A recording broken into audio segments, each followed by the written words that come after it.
The girl never could have guessed this adorable white cat was actually the emperor, and she was just about to neuter him.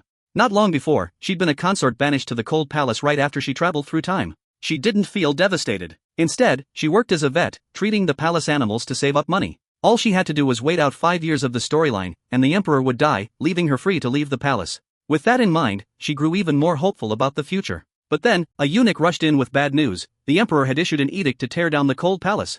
It turned out the emperor was trying to please his beloved. Even though he was allergic to cat fur, he decided to keep her favorite white cat in the palace. A Persian envoy had claimed the cat was blessed by the gods. If one's longing was strong enough, his soul could inhabit the cat and stay close to the one they loved. The emperor was overjoyed, and ordered a special palace to be built just for the cat. The eunuch told the girl she had to move to the imperial tombs to guard them. That made her even more reluctant. That desolate place would never let her earn any money. She decided to drive away all the eunuchs sent for the demolition.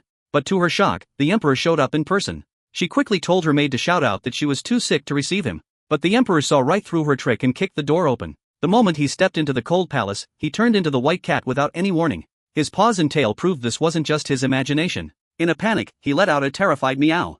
The girl looked over and saw the cat frantically scratching itself. She immediately assumed it was in heat. Meanwhile, the eunuch was searching for the missing emperor. The emperor hurried over and pawed at his robe to get his attention, but the eunuch kicked him away, angry that he had ruined the royal silk.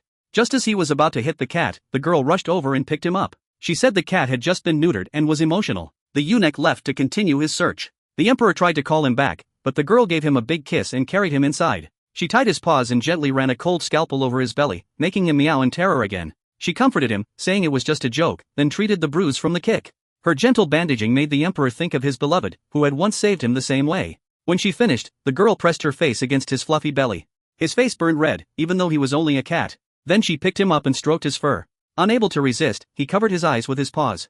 The girl found it so adorable that she leaned down and kissed his forehead. The emperor couldn't hold back a nosebleed. The next thing he knew, he woke up in his own palace. It was already the next day. He decided to return to the cold palace and find that masked maid. But when he arrived, the place was completely empty, and the girl was gone.